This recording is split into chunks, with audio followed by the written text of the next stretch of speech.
Hi hello ನಮಸ್ತೆ ಎಲ್ಲರಿಗೂ S P S media ಚಾನಲಿನ ಮತ್ತೊಂದು ವಿಡಿಯೋಗೆ ಸುಸ್ವಾಗತ.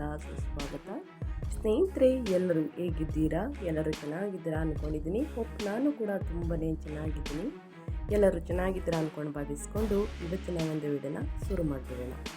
ಇವತ್ತಿನ ಒಂದು ವಿಡಿಯೋದಲ್ಲಿ ಸ್ನೇಹಿತರೆ, ಹುಣ್ಣಿಮೆ ಮುಗಿದ ನಂತರ ಇಂದು ಭರತ ಹುಣ್ಣಿಮೆ ಅಥವಾ ಮಾಘ ಹುಣ್ಣಿಮೆ ಸ್ನೇಹಿತರೆ, ಫೆಬ್ರವರಿ 1ನೇ ತಾರೀಕು ಮುಗಿದ ಕೂಡಲೇ ಸ್ನೇಹಿತರೆ, ಈ ರಾಶಿಯವರಿಗೆ ಧನ ವೃದ್ಧಿ ಸಂಪತ್ತು ಹರಿದು ಬರಲಿದೆ ಅಂತಲೇ ಹೇಳಬಹುದು. ಹಾಗಿದ್ದರೆ ಈ 6 ರಾಶಿಯವರು ಯಾರ್ಯಾರು, ಏನೆಲ್ಲ ಅದೃಷ್ಟದ ಫಲಗಳನ್ನು ಗಳಿಸಲಿದ್ದೀರಿ, ಯಾವುದರ ಬಗ್ಗೆ ಎಚ್ಚರಿಕೆ ವಹಿಸಬೇಕು?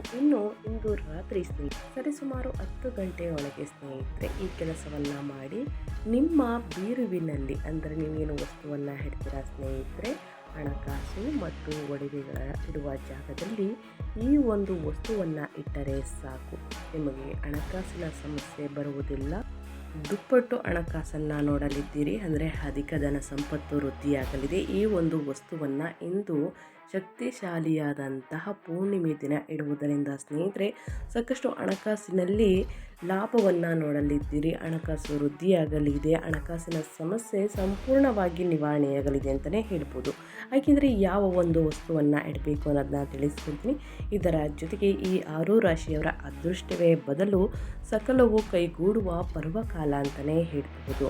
ಹಾಗಿದ್ದರೆ ಈ 6 ರಾಶಿಯವರ ಬಗ್ಗೆ ತಿಳಿಸ್ಕೊಡ್ತಾ ಹೋಗ್ತೀನಿ. ಸ್ನೇಹಿತರೆ, ಪುನರ್ವಸು ನಕ್ಷತ್ರಕ್ಕೆ ಗುರು ಸಂಚಾರವನ್ನು ಮಾಡಲಿದ್ದಾರೆ. ವೈದಿಕ ಜ್ಯೋತಿಷ್ಯದ ಪ್ರಕಾರ ದೇವತೆಗಳ ಗುರುವು ಹಿಮ್ಮುಖವಾಗಿ ತನ್ನದೇ ನಕ್ಷತ್ರ ಪುಂಜಕ್ಕೆ ಸಾಗಲಿದ್ದಾರೆ.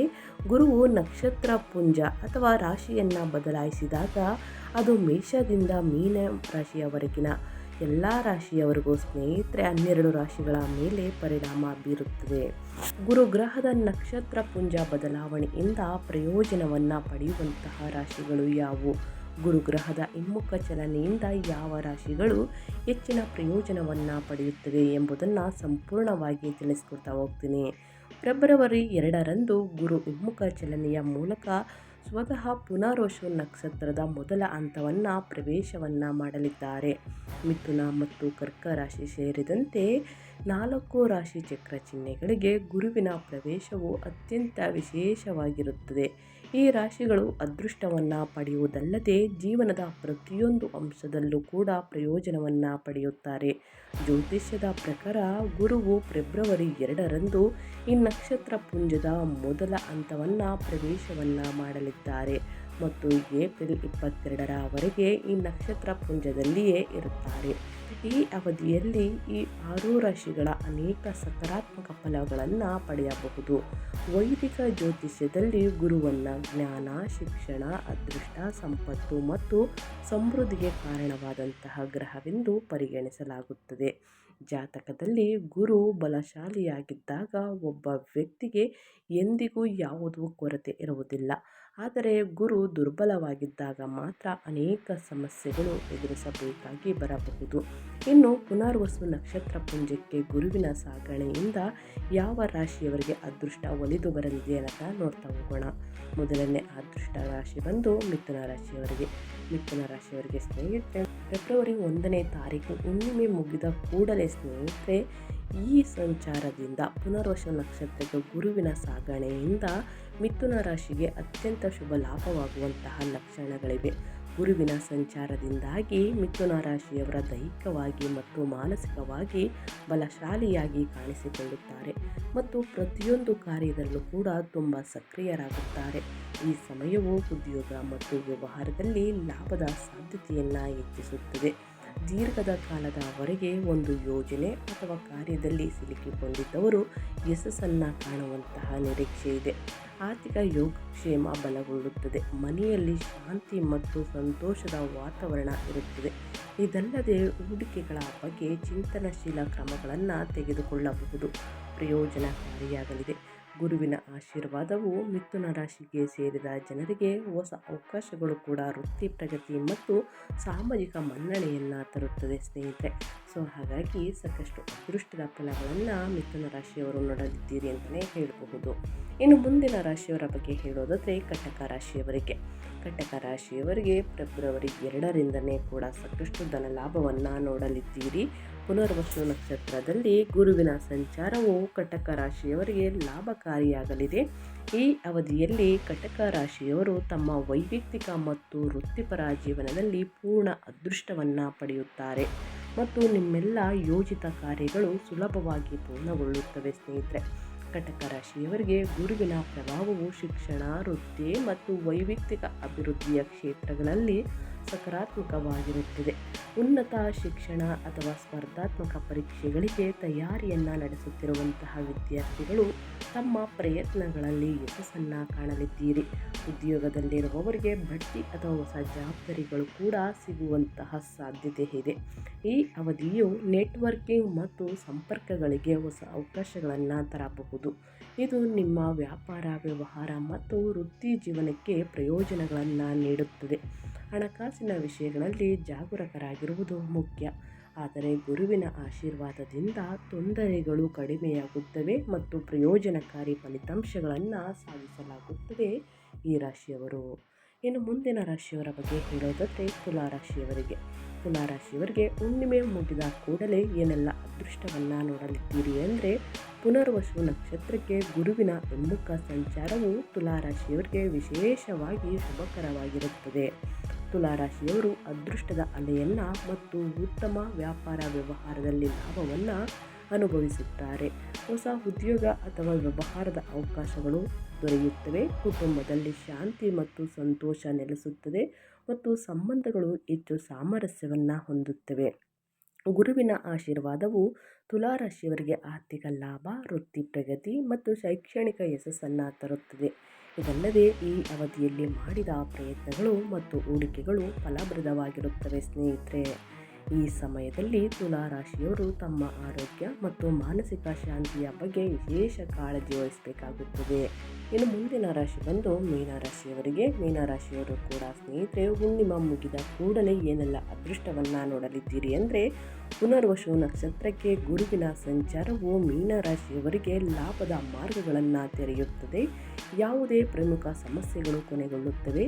ಹಳೆಯ ಯೋಜನೆಗಳಲ್ಲಿ ಕೆಲಸ ಮಾಡಲು ಅವರಿಗೆ ಅವಕಾಶವಿರುತ್ತದೆ. ಆರ್ಥಿಕ ಲಾಭದ ಹಾದಿಗಳು ತೆರೆದುಕೊಳ್ಳುತ್ತವೆ ಮತ್ತು ಸಾಲದ ಹೊರೆಗಳು ಕಡಿಮೆಯಾಗುತ್ತವೆ. ಆತ್ಮವಿಶ್ವಾಸ ಹೆಚ್ಚಾಗುತ್ತದೆ ಮತ್ತು ಜ್ಞಾನದ ಮಾರ್ಗಗಳು ತೆರೆದುಕೊಳ್ಳುತ್ತವೆ. ಗಮನಾರ್ಹ ಸಾಧನೆಗಳನ್ನು ಸಾಧಿಸಬಹುದು. ನೀವು ಸಮಾಜದ ಅನೇಕ ಪ್ರಮುಖ ವ್ಯಕ್ತಿಗಳೊಂದಿಗೆ ಪರಿಚಯವನ್ನು ಮಾಡಿಕೊಳ್ಳುವಿರಿ ಮತ್ತು ಅವರ ಸಹಾಯದಿಂದ ಅನೇಕ ಕೆಲಸಗಳು ಸುಲಭವಾಗಿ ಪೂರ್ಣಗೊಳ್ಳುತ್ತವೆ ಸ್ನೇಹಿತರೆ.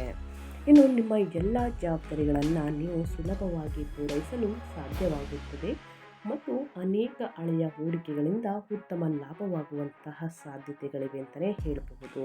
ಸೊ ಹಾಗಾಗಿ ಈ ರಾಶಿಯವರು ಕೂಡ ಸಾಕಷ್ಟು ಅದೃಷ್ಟದ ಫಲಗಳನ್ನು ಗಳಿಸಲಿದ್ದೀರಿ ಅಂತ ಹೇಳ್ತಾ, ಇನ್ನು ಮುಂದಿನ ರಾಶಿಯವರ ಬಗ್ಗೆ ಹೇಳೋದಾದರೆ ವೃಶ್ಚಿಕ ರಾಶಿಯವರು ಏನೆಲ್ಲ ಅದೃಷ್ಟದ ಫಲಗಳನ್ನು ಗಳಿಸಲಿದ್ದೀರಿ ಅಂದರೆ, ಫೆಬ್ರವರಿ 1ನೇ ತಾರೀಕು ಭರತ ಹುಣ್ಣಿಮೆ ಮುಗಿದ ಕೂಡಲೇ ವೃಶ್ಚಿಕ ರಾಶಿಯವರಿಗೆ ಸ್ನೇಹಿತರೆ ಪುನರ್ವಸು ನಕ್ಷತ್ರದ ಮೂಲಕ ಗುರುವಿನ ಸಂಚಾರವು ಪ್ರಯೋಜನಕಾರಿ ಆಗಬಹುದು. ಈ ಸಮಯ ವಿದ್ಯಾರ್ಥಿಗಳಿಗೆ ಅನುಕೂಲಕರವಾಗಿದೆ. ವೃಶ್ಚಿಕ ರಾಶಿಯಲ್ಲಿ ಯಾರೆಲ್ಲ ವ್ಯಾಪಾರ ವ್ಯವಹಾರವನ್ನು ಮಾಡ್ತಿದ್ದೀರಾ ಅವರಿಗೆ ದುಪ್ಪಟ್ಟು ಲಾಭವನ್ನು ನೋಡಬಹುದು. ಪ್ರಮುಖ ಸಾಧನೆಗಳು ಆತ್ಮವಿಶ್ವಾಸವನ್ನು ಹೆಚ್ಚಿಸುತ್ತವೆ.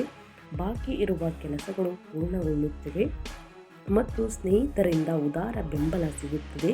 ಈ ಅವಧಿಯಲ್ಲಿ ಅನೇಕ ವೃಶ್ಚಿಕ ರಾಶಿಯ ಜನರು ತಮ್ಮ ಅದೃಷ್ಟವು ಒಳೆಯುವುದನ್ನು ನೋಡುತ್ತಾರೆ ಅಂತಲೇ ಹೇಳ್ಬೋದು.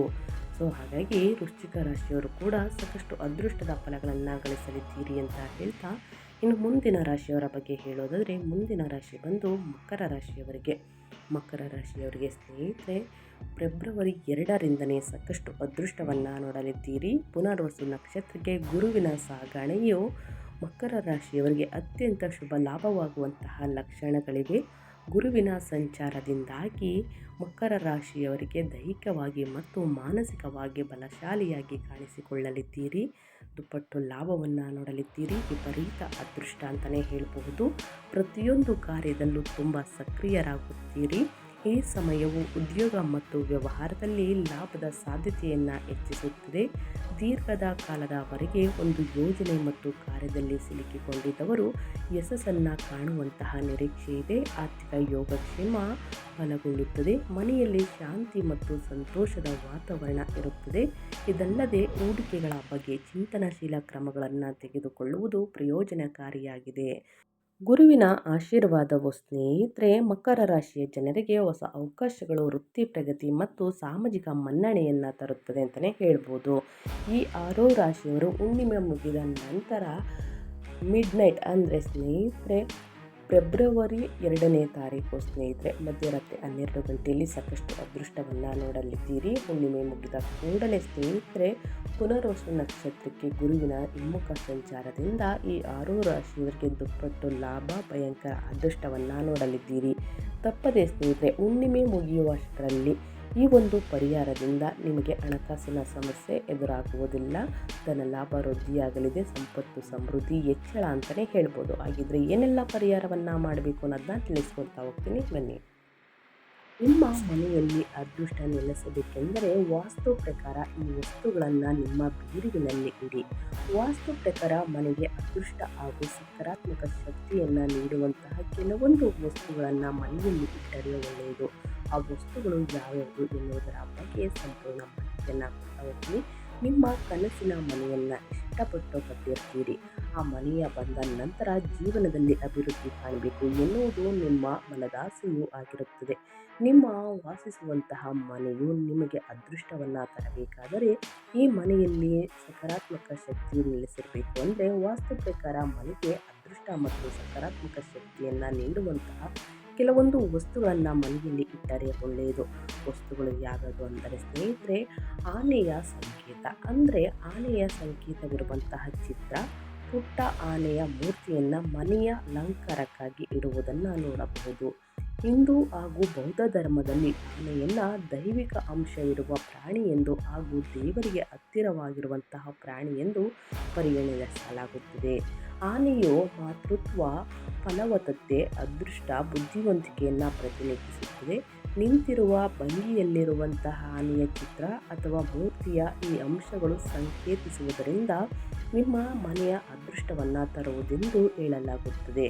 ಆನೆಯ ಶಕ್ತಿ ಹಾಗೂ ದೈಹಿಕ ಶಕ್ತಿಯಿಂದಾಗಿ ಆನೆಯು ಸ್ಥಿರತೆ ಹಾಗೂ ರಕ್ಷಣೆಯನ್ನು ಪ್ರತಿನಿಧಿಸುತ್ತದೆ. ಆನೆಯ ಜೋಡಿ ಮೂರ್ತಿಯನ್ನು ಮನೆಯ ಮುಖ್ಯ ದ್ವಾರದ ಬಳಿ ಇರಿಸುವುದು ಮನೆಯಲ್ಲಿ ಮಕ್ಕಳಿದ್ದರೆ ಅವರಲ್ಲಿ ರಕ್ಷಣಾತ್ಮಕ ಶಕ್ತಿಯನ್ನು ಬೆಳೆಸಲು ಅವರ ಕೋಣೆಯ ಅಲಂಕಾರದಲ್ಲಿ ಮನೆಯ ಮೂರ್ತಿ, ವಾಲ್ಪೇಪರ್ ಅಥವಾ ಕಲಾಕೃತಿಗಳನ್ನು ಬಳಸುವುದು ಮನೆಯ ಪ್ರಾಣಶಕ್ತಿ ನಷ್ಟವಾಗುವುದನ್ನು ತಡೆಯಲು ಆನೆಯ ಪ್ರತಿಮೆಯನ್ನು ಮನೆಯ ಹೊರಮುಖವಾಗಿ ಇಡಬೇಕಾಗುತ್ತದೆ ಸ್ನೇಹಿತರೆ. ಹಾಗಾಗಿ ಈ ಒಂದು ವಸ್ತುವನ್ನು ನಿಮ್ಮ ಮನೆಯಲ್ಲಿ ಇಡಿ.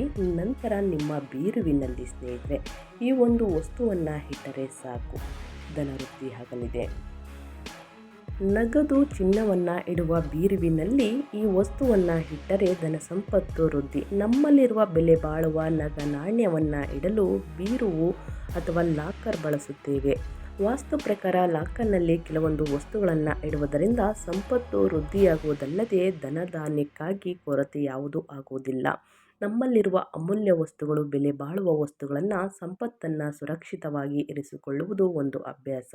ಅವುಗಳನ್ನು ಸುರಕ್ಷಿತವಾಗಿ ಇರಿಸಿಕೊಳ್ಳಲು ನಾವು ಲಾಕರ್ನಲ್ಲಿ ಇಡುತ್ತೇವೆ. ಜ್ಯೋತಿಷ್ಯ ಶಾಸ್ತ್ರವು ಬೀರುವು ಅಥವಾ ಲಾಕರ್ ಕುರಿತಾದ ಕೆಲವೊಂದು ಸಂಗತಿಗಳ ಕುರಿತಾಗಿ ನಾನು ತಿಳಿಸಲಾಗುತ್ತದೆ. ಅದು ಸಂಪತ್ತನ್ನು ರಕ್ಷಿಸುವುದಲ್ಲದೆ ವೃದ್ಧಿಗೂ ಕೂಡ ಕಾರಣವಾಗುತ್ತದೆ. ವಾಸ್ತುಶಾಸ್ತ್ರದ ಪ್ರಕಾರ ಕಷ್ಟಪಟ್ಟು ಕೆಲಸ ಮಾಡಿದರೂ ಸಂಪತ್ತಿನ ಬೆಳವಣಿಗೆಯನ್ನು ಕಾಣದಿದ್ದಲ್ಲಿ ವಾಸ್ತು ದೋಷವಿದ್ದರೆ ಎಂದರ್ಥ. ವಿಶೇಷವಾಗಿ ಲಾಕರ್ ರೂಮ್ ಮತ್ತು ವಾಸ್ತು ಕಾರಣದಿಂದಾಗಿರಬಹುದು. ನಕಾರಾತ್ಮಕ ವಾಸ್ತು ವೈಯಕ್ತಿಕ ಮತ್ತು ವೃತ್ತಿಪರ ಬೆಳವಣಿಗೆಗೆ ಅಡ್ಡಿಯಾಗುತ್ತದೆ ಮತ್ತು ಅಂತಹ ನಕಾರಾತ್ಮಕತೆಗಳನ್ನು ನಿವಾರಿಸಲು ಲಾಕರ್ ರೂಮ್ ವಾಸ್ತು ಸಲಹೆಗಳು ಮತ್ತು ಸಂಪತ್ತನ್ನು ಹೆಚ್ಚಿಸಲು ಲಾಕರ್ನಲ್ಲಿ ಇಡಬೇಕಾದ ವಸ್ತುಗಳು ಮಾಹಿತಿಯನ್ನು ತಿಳಿಸಿಕೊಡ್ತಾ ಹೋಗ್ತೀನಿ ಸ್ನೇಹಿತರೆ. ಮೊದಲನೇದಾಗಿ ಕೆಂಪು ಬಟ್ಟೆಯಲ್ಲಿ ಸುತ್ತಿದ ಕವಡೆಯನ್ನು ಇಂದು ರಾತ್ರಿ 10 ಗಂಟೆ ಒಳಗಡೆ ಈ ಕೆಲಸವನ್ನು ಮಾಡಬೇಕಾಗುತ್ತದೆ. ಇಂದು ಶಕ್ತಿಶಾಲಿಯಾದಂತಹ ಹುಣ್ಣಿಮೆ ಇರುವುದರಿಂದ ನಿಮ್ಮ ದೇವರ ಕೋಣೆಯಲ್ಲಿ ಕವಡೆಗಳು ಇಟ್ಟಿರ್ತಾರೆ ಸ್ನೇಹಿತರೆ. ಮನೆಯಲ್ಲಿ ಸಂಪತ್ತನ್ನು ಆಕರ್ಷಿಸಲು ಲಾಕರ್ನಲ್ಲಿ ಕವಡೆಯನ್ನು ಕೆಂಪು ಬಟ್ಟೆಯಲ್ಲಿ ಸುತ್ತಿಡಲು ಜ್ಯೋತಿಷ್ಯಗಳು ಶಿಫಾರಸು ಮಾಡಲಾಗುತ್ತಾರೆ. ಜ್ಯೋತಿಷ್ಯದಲ್ಲಿ ಅದೃಷ್ಟವನ್ನು ತರುವಂತಹ ವಸ್ತು ಎನ್ನಲಾದ ಕವಡೆಯನ್ನು ಕಡಲ ತೀರದಿಂದ ಸಂಗ್ರಹಿಸಬಹುದು ಅಥವಾ ಮಾರುಕಟ್ಟೆಯಿಂದಲೂ ಕೂಡ ಖರೀದಿಸಬಹುದು. ಲಾಕರ್ನಲ್ಲಿ ಕವಡೆಯನ್ನು ಇರಿಸುವ ಮುನ್ನ ಶುದ್ಧವಾದ ಕೆಂಪು ಬಟ್ಟೆಯನ್ನು ತೆಗೆದುಕೊಂಡು ಅದರ ಮೇಲೆ 7 ಕೌರಿಗಳನ್ನು ಇರಿಸಿ ಗಂಟು ಹಾಕಿ ನಿಮ್ಮ ಲಾಕರ್ ಒಳಗೆ ಈ ಚೀಲವನ್ನು ಇರಿಸಿ. ಇದು ನಿಮ್ಮ ಹಣವನ್ನು ಅನಗತ್ಯ ಉದ್ದೇಶಗಳಿಗೆ ಬಳಸುವುದನ್ನು ತಡೆಯುತ್ತದೆ, ಸಂಪತ್ತು ವೃದ್ಧಿಯಾಗುತ್ತದೆ ಅಂತಲೇ ಹೇಳಬಹುದು. ಇನ್ನು ಕುಬೇರನ ವಿಗ್ರಹ. ಲಾಕರ್ನಲ್ಲಿ ಇಡಬೇಕಾದ ಪ್ರಮುಖ ವಸ್ತುವೇನೆಂದರೆ ಕುಬೇರನ ವಿಗ್ರಹ. ಹಿಂದೂ ಧರ್ಮದಲ್ಲಿ ಭಗವಾನ್ ಕುಬೇರನು ದೇವತೆಗಳ ನಿಧಿ ಮತ್ತು ಯಕ್ಷರಾಜ ಮತ್ತು ಸಂಪತ್ತು, ಸಮೃದ್ಧಿ, ವೈಭವದ ನಿಜವಾದ ಪ್ರತಿನಿಧಿ. ಭಗವಾನ್ ಕುಬೇರನ ವಿಗ್ರಹವನ್ನು ಇಟ್ಟುಕೊಳ್ಳುವುದು ನಿಮ್ಮ ಹಣವನ್ನು ಮಾತ್ರವಲ್ಲದೆ ಎಲ್ಲರ ಇತರ ಆಸ್ತಿಗಳನ್ನು ಸುರಕ್ಷಿತವಾಗಿರಿಸುತ್ತದೆ. ಕುಬೇರನು ಆರ್ಥಿಕ ಸ್ಥಿರತೆಯನ್ನು ಸಾಧಿಸಲು ಸ್ಥಳೀಯರಿಗೆ ಸಹಾಯವನ್ನು ಮಾಡುತ್ತಾರೆ. ಆದರೆ ಲಾಕರ್ನಲ್ಲಿ ಭಗವಾನ್ ಕುಬೇರನ ವಿಗ್ರಹ ಅಥವಾ ಯಂತ್ರವನ್ನು ಇರಿಸುವಾಗ ಲಾಕರನ್ನು ಸ್ವಚ್ಛವಾಗಿರಬೇಕು ಸ್ನೇಹಿತರೆ. ಸೊ ಹಾಗಾಗಿ ತಪ್ಪದೇ ಈ ಒಂದು ವಸ್ತುವನ್ನು ಇಡಿ. ಹಣಕಾಸಿನ ಸಮಸ್ಯೆ ಎಂದಿಗೂ ಬರುವುದಿಲ್ಲ ಅಂತಲೇ ಹೇಳ್ಬೋದು. ಇನ್ನು ಲಾಕರ್ ರೂಮ್. ವಾಸ್ತು ಲಾಕರ್ ಅಥವಾ ನಗದು ಸುರಕ್ಷಿತವಾಗಿ, ಅಚ್ಚುಕಟ್ಟಾಗಿ ಮತ್ತು ಸ್ವಚ್ಛವಾಗಿರಬೇಕೆಂದು ವಿವರಿಸುತ್ತದೆ. ದೇವಸ್ಥಾನ ಆಗಲಿ ಮನೆಯಾಗಲಿ ಎಲ್ಲಿ ವಾತಾವರಣ ಸ್ವಚ್ಛವಾಗಿರುತ್ತದೋ ಅಲ್ಲಿ ದೇವರು ನೆಲೆಸುತ್ತಾರೆ ಎಂದು ಹೇಳಲಾಗುತ್ತದೆ. ನಗದು ಲಾಕರ್ ಕೂಡ ಇದಕ್ಕೆ ಹೊರತಾಗಿಲ್ಲ. ಆದಷ್ಟು ಹಣ ಚಿನ್ನವಿಡುವಂತಹ ಲಾಕರನ್ನು ಸ್ವಚ್ಛವಾಗಿರುವಂತೆ ನೋಡಿಕೊಳ್ಳಿ ಸ್ನೇಹಿತರೆ. ಸಾಕಷ್ಟು ಅದೃಷ್ಟವನ್ನು ನೋಡಲಿದ್ದೀರಿ. ಧನ ವೃದ್ಧಿಯಾಗಲಿದೆ. ಹಣಕಾಸಿನ ಸಮಸ್ಯೆ ಎದುರು ಕಾಣುವುದಿಲ್ಲ ಅಂತಲೇ ಹೇಳಬಹುದು. ಸೊ ಹಾಗಾಗಿ ತಪ್ಪದೆ ಈ ಒಂದು ಪರಿಹಾರವನ್ನು ನಿಮ್ಮ ಬೀರುವಿನಲ್ಲಿ ಇಡಿ ಇಂದು 10 ಗಂಟೆಗೆ ಸ್ನೇಹಿತರೆ. ಈ ರೀತಿ ಮಾಡುವುದರಿಂದ ಹಣಕಾಸಿನಲ್ಲಿ ದುಪ್ಪಟ್ಟು ಲಾಭವನ್ನು ನೋಡಲಿದ್ದೀರಿ ಅಂತ ಹೇಳ್ತಾ ನನ್ನ ವಿಡಿಯೋನ ಎಂಡ್ ಮಾಡ್ತಾ ಇದ್ದೀನಿ. ಇವತ್ತಿನ ಒಂದು ವಿಡಿಯೋದಲ್ಲಿ ಒಳ್ಳೆಯ ಮಾಹಿತಿ ಸಿಕ್ಕಿದ್ದಲ್ಲಿ, ಈ ವಿಡಿಯೋ ಯೂಸ್ಫುಲ್ ಅನಿಸಿದ್ದಲ್ಲಿ ವಿಡಿಯೋಗೆ ಲೈಕ್ ಮಾಡಿ, ಕಮೆಂಟ್ ಮಾಡಿ, ನಿಮ್ಮ ಅಭಿಪ್ರಾಯವನ್ನು ತಿಳಿಸಿ. ನಿಮಗೂ ಮತ್ತು ನಿಮ್ಮ ಕುಟುಂಬಕ್ಕೆ ತುಂಬಾ ಒಳ್ಳೆಯದಾಗಲಿ. ಮತ್ತೊಂದು ವಿಡಿಯೋ ಜೊತೆ ಮತ್ತೊಂದು ಹೊಸ ಭವಿಷ್ಯದಲ್ಲಿ ಸಿಗ್ತೀನಿ. Thank you for watching.